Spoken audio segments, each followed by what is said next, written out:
So we're going to call this one top trolling. So there's two great examples of this, two epic trolling psychological operations that have been undertaken in the last week.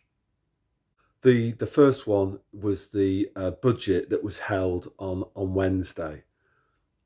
So the first thing to say about that, the BBC reckoned that this budget was going to raise an additional £40 billion of taxable income. Which basically is misinformation. No one knows what impact that the tax changes will have, because the total amount of tax that's collected will depend on taxable income as well as the tax rate. You know, you can play around with the tax rate, but you don't know how much tax you're going to collect, because a lot is going to depend on incentives to work and incentives to avoid tax legally. It doesn't take into account people's reaction to the tax rate changes. There was also an announcement that, although the government's skint, they're going to be sending £3 billion a year of your taxes to the cocaine addict called Zelensky in Ukraine. And there's nothing that you can do about that. Suck it up, peasants. You know, this from the guy where, only 20% of those eligible to vote voted for this Starmer regime. Let's not call it a government, because it's a regime. Anyway, the kind of epic trolling that took place in this budget related to the fact that they reduced the excise duty rate on beer by the princely sum of 1 penny on a pint of beer. And I saw a tweet from the Labour Party saying that this was a great giveaway. It was going to be great for people that like going to the pub, but that Labour had made beer cheaper.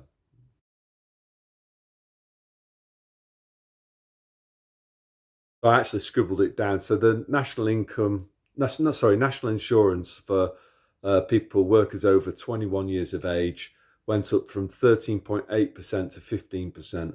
So that's an increase of 10%, nearly 10%. So that's going to be quite significant. And then also a lot of pub workers, they're paid minimum wage. This kind of so-called living wage, the kind of rebranded name for the minimum wage in Britain, went from £11.44 per hour to £12.21 per hour. So, what we can say here is that pubs are going to be facing dramatically higher costs. Related to staffing levels. In a pub, you need people to collect the empty pint pots, wash them up, serve the beer. In many cases in city centre pubs, you'll need security. All of these costs are going to go up, wage costs by, 10, 15%.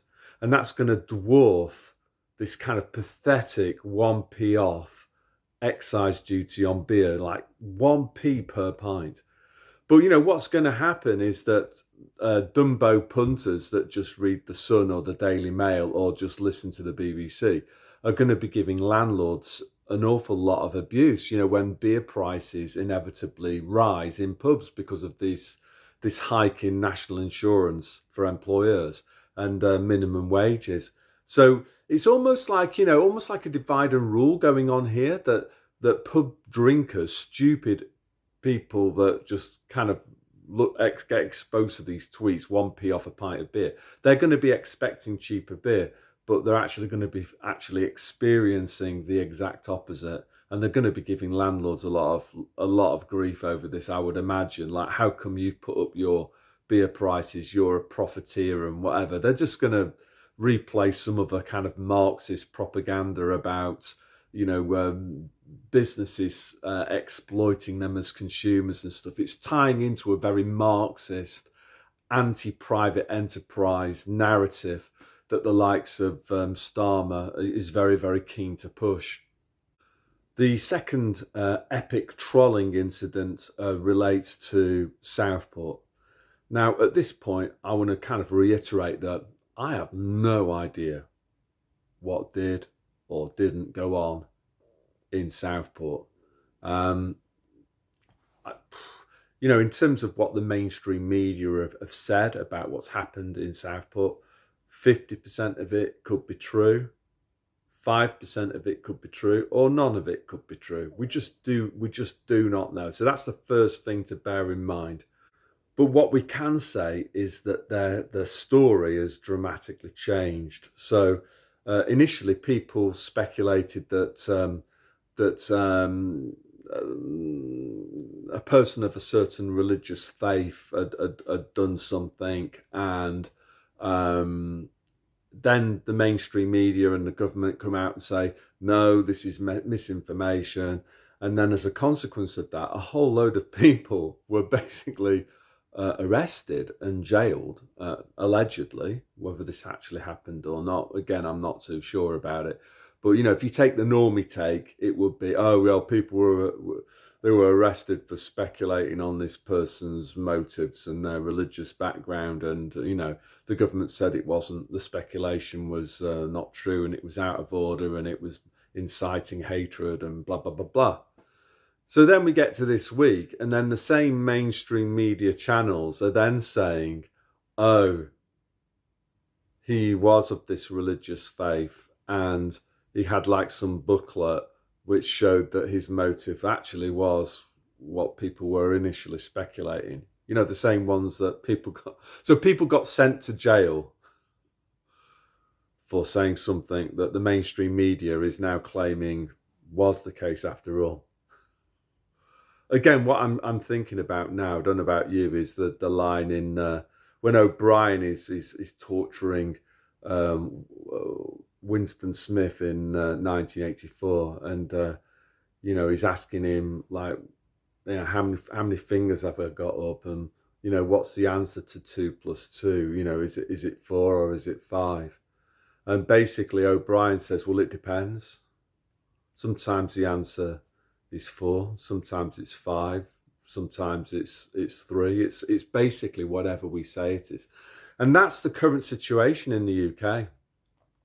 So you've got this guy, the House of Commons Speaker, this bloke called Lindsay Hoy, and he's basically said to MPs, "Oh, you're not allowed to discuss this case because this geezer, there's a court case or something, and obviously there's double standards there, because I remember, with 9/11, immediately we knew there was no trial or anything, but we knew who did it, and countless other so-called terrorist events. That's never stopped the mainstream media or politicians from saying that XYZ is a terrorist and this was a terrorist incident, and it's never stopped them before, but somehow it's now changed with this particular Southport. What is it in it? I'm not even going to use the word incident, because I'm not even sure exactly what didn't happen there. But basically, it's epic trolling. It's absolutely epic trolling. They're basically saying to the British people, you can't say anything. Whatever you say, we can choose to define that as hatred, and we can lock you up. So there's also an element of intimidation there. It's like, you better be careful what you say, peasant, because what you say, even if it's true, we can lock you up for that. So that's basically where the UK is.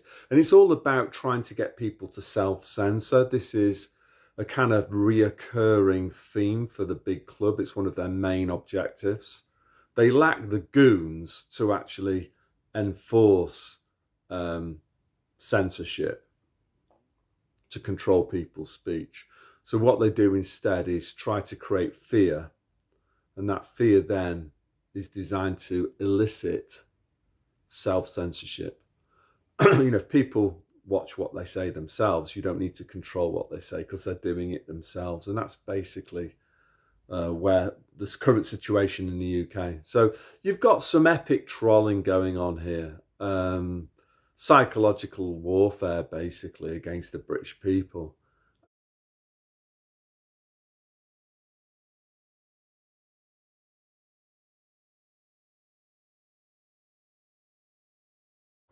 So what is a troll? Good question.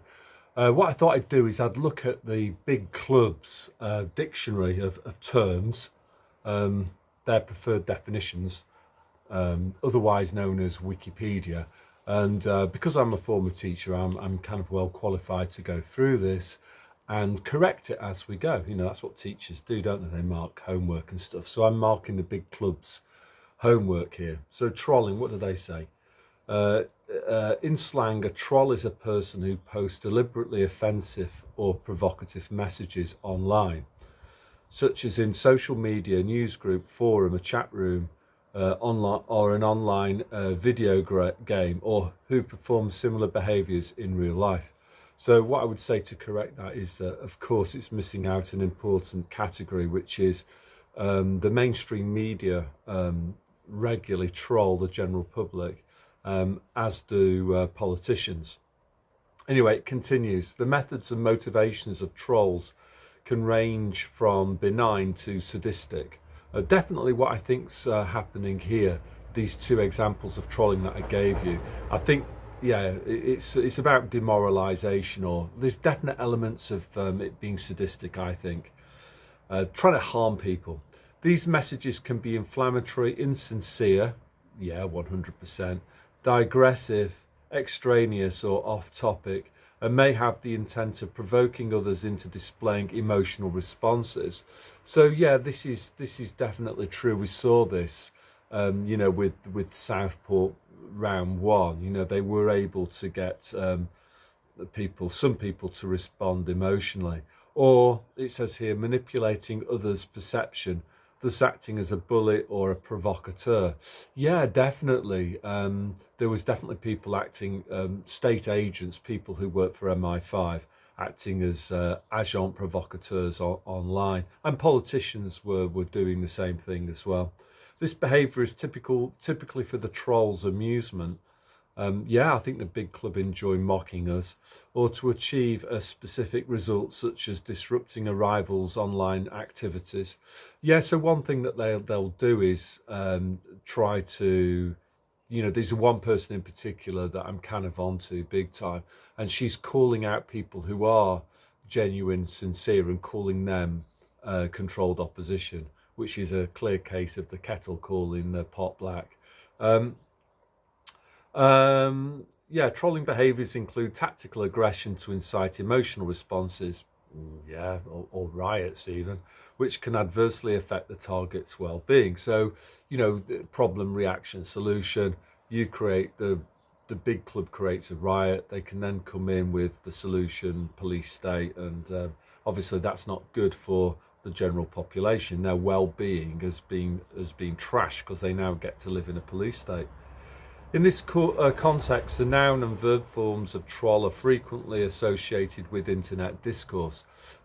That's not quite true, because I would say most of the trolling these days goes on BBC One and the Daily Mail and out of the mouths of politicians. Okay, so another thing that it says here, application of the term troll is subjective. Well, again, you know, the big club is insincere in this way because, you know, they have these hate speech laws, and, you know, obviously the whole idea of hate speech is that they believe that certain speech is objectively illegal, whereas I would say is that, of course, it's going to be subjective. It's a matter of opinion whether something is offensive or not. How can it be anything but that? Some readers may characterise a post as trolling, while others may regard the same post as a legitimate contribution to the discussion, even if controversial. Yeah, many controversial ideas, when they were first aired, proved to be factually accurate in the long term. The difference is just time. More potent acts of trolling are blatant harassment or off-topic banter. Yeah, you distract people with stuff. They do, the big club does that regularly, don't they? When they want to hide something. You know, you could argue that the big tax changes yesterday announced in the budget, they want to bury that, so they bring back Southport round two. Yeah, so basically, that's all I want to say today, that you are being trolled massively by politicians, by the BBC, and you know what you're supposed to do is react to it. My suggestion is just laugh at it instead, and yeah, just ignore it really. It's designed to provoke a reaction, so yeah, just like laugh at it. And then that's the point of this video, is just to urge you guys not to react to it, just laugh at it. Do understand though just the depth of corruption that exists in British society, you know, all over: police, judiciary, politics, obviously, teaching profession, medical profession, all completely, totally corrupt and untrustworthy. So you just have to base your decisions around that fact that this corruption isn't a figment of your imagination. It does exist, and you need to be extremely wary of it. And I would say it takes a strong person to stand up to that psychological warfare. Um, what should we do about it? Well, just take the mickey, basically. Take the mickey out of it. And yeah, that's what I would say. Just say that you just laugh at it and just say, I'm not taking this seriously at all. And then also, I think the other thing to do as well is they try to create confusion by, you know, they control all sides of the argument. So they control both sides of any narrative and counter narrative. So I think it's really important for us to just sort of say, well, who knows what the truth is? To not jump to any conclusions about what they're up to, you know, because in terms of misinformation, nobody beats UK politicians and UK mainstream media, and even most of the controlled opposition alternative mainstream media. They're in the game too as well. So that's all I want to say today. So God bless.